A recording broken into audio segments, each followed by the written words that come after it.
Welcome y'all, Wes with DIY Food Plot Pro. Thanks so much for joining us.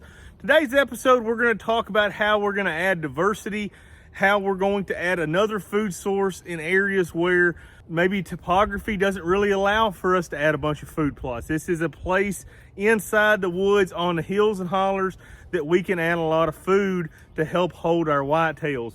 You know, in my neck of the woods, we can plant a full 5-acre standing cornfield or a standing bean field or alfalfa. We may have to take some land out of ag production, but as far as actually being able to put food plots pretty much anywhere in my neck of the woods, we can. I think this video will really help those folks that maybe have a lot of rolling hills, rolling hollers, that don't have a lot of places where they can add full 5 acres of alfalfa or standing corn, brassicas, cereal grains, things like that. So today we're going to talk about how we're adding a ton of food into these woods, and we've done this through a couple different ways.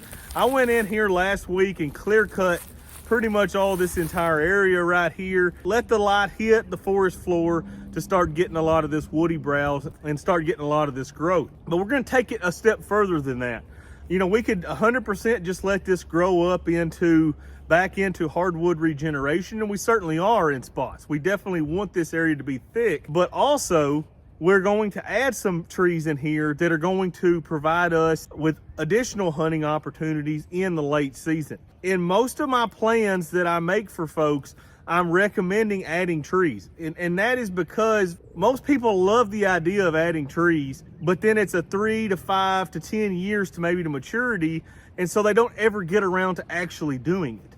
They think about it, they're like, man, that's a great idea, I should do that, but man, I don't want to wait 5 to 10 years to get a tree, you know, and these things are expensive. So there's a lot of different variables that go into why a lot of folks don't plant these on the farm. It's a long-term goal, not a short-term gain. Where food plots are more of a short-term gain, we can change it immediately. These trees take time. I feel like these are more conservation-minded as we are planting these for our kids, our grandkids, to come along and have excellent hunting opportunities to hunt over these trees. Another reason why a lot of folks don't do it is expensive. These things are extremely expensive to get very many nuts per acre.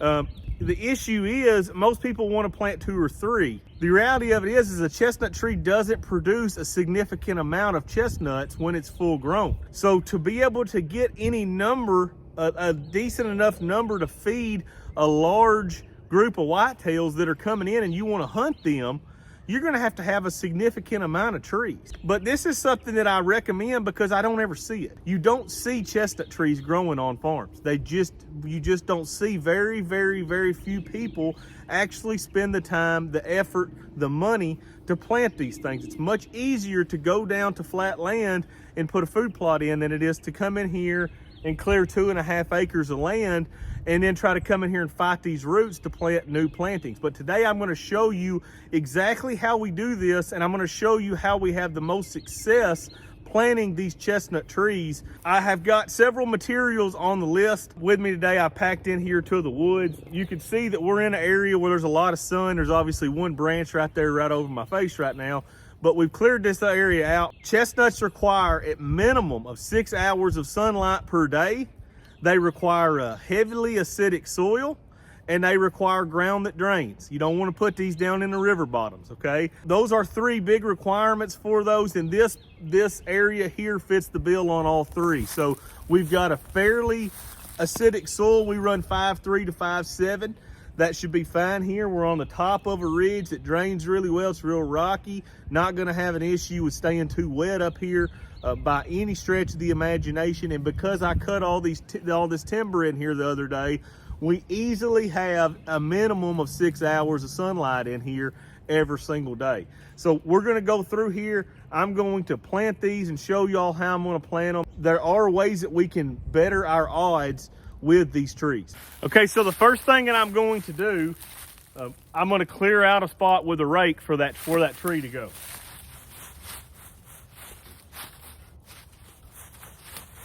Okay, now that we've got our bare spot back there, we're going to go ahead and we're going to shovel. Now you can see I'm not using bare root trees. These are trees that have been grown in containers These are chestnuts that are resistant to the blight. These are grown in a container where I have the roots available. That's really important. That's something that I really wanted. These are going to be a lot tougher than a bare root where you take 80% of the roots off when they pull those up and ship those to you. The reason that they don't ship them like this costs a fortune.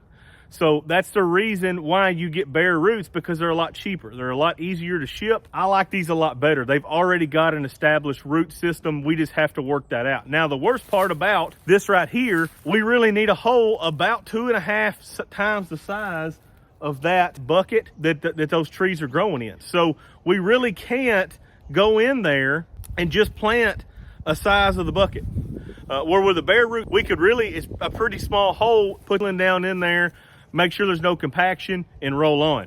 These are gonna require a lot more digging, a lot bigger up area of a hole.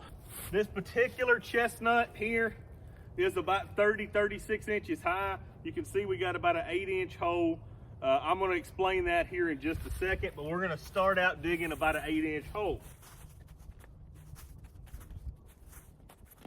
I'm sure I'm gonna find a pile of tree roots here.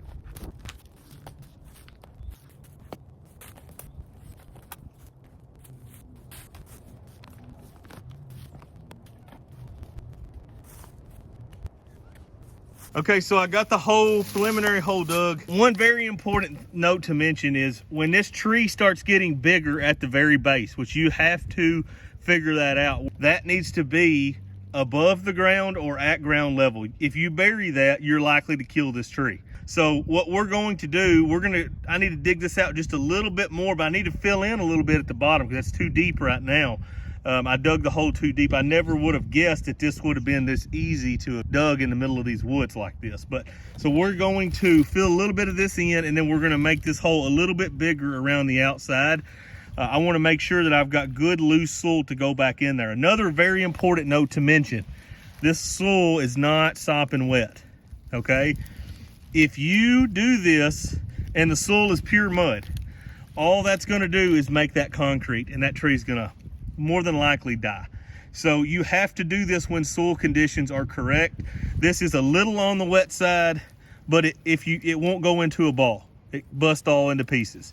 So that soil is just fine for planting right there. So that's very, very important note to mention. Doesn't matter how good the tree is that you have, if this is pure slop and you try to put it in there, all that's going to do when that dries out is turn that into concrete. Same way with planting any of your food plots. If it's too wet, it's not going to work. Okay, here is this point. You see how the trunk starts getting bigger.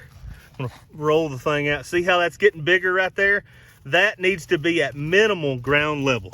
So this tree is actually planted right. I'm gonna show you what we do though. This thing is already root bound a little bit. Even it's just a year old, it's already a little bit of root bound. So I'm gonna show you exactly how we deal with that here in just a second. These roots are bound. We've got the hole at the correct depth right now, maybe around 6 inches or so. We went ahead and we loosened all this soil back up. So this is great growing medium right there. There's no root restrictions that's gonna happen in there. And then what I'm gonna do is you can see how that's a little bit root bound. You just wanna open that up. Even if you break a little bit of that off, it's not gonna hurt a thing, okay? All those roots that are like that, I mean, you're better off not to break any and keep those roots there. Look at all those roots that we just saved, okay? Saved a ton of roots there. And we'll simply push that in the bottom of the hole when we get done. See all those roots that we saved? And now those roots are gonna just take right off as soon as we plant this tree. So we put her in there just like that. Now we're ready to start filling and compacting as we're going. Okay, you can see we've started filling the process. You can see my hole is way bigger than that. And that is because that's gonna give us good loose soil to work with. Now, I'm just gonna take this rake and I'm just gonna pack this soil back down. You don't want a bunch of loose soil. And you want to do this as you're going, okay? You don't want to just wait all the way to the end. You're not going to be able to pack it very good like that. Sorry, I'm not holding the camera very good. You just want to take this shovel, work all the way around, compacting that soil back down to a normal depth. Okay? And we'll continue doing this until we get the entire hole filled in. Okay, this next step is a reason that a lot of trees fail. A lot of people don't deal with the small issues, and that is a weed mat. This stuff is dirt cheap, and it is extremely important for your young tree not to have a lot of competition the first year. And it starts with this right here, okay? It's not terribly complicated.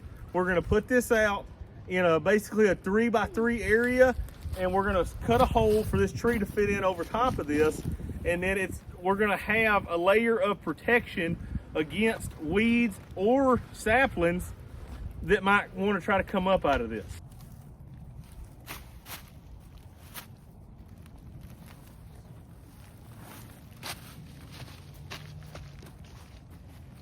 We'll simply take our rake. We're going to get some clean soil where we had already dug off, and we'll just rake up some dirt and put on the plastic around the outsides. We got our tree dug. The last thing that we're going to do is we're going to put a tree tube over top of this thing to protect it. This is a 60-inch tree tube. This is supposed to be high enough that when it comes out, that the whitetails cannot reach it at that point. You can see it's about, you know, chin high on me. I'm about 6 foot. They come with zip ties already for a stake. We don't have the stakes with us. We're gonna go ahead and put a bunch of these up today. I got my 5-year-old out here helping me. She's digging a hole for the next chestnut right now. And behind y'all, she's actually digging a hole. So pretty excited about that, making this a family affair. Simply slide this over tree.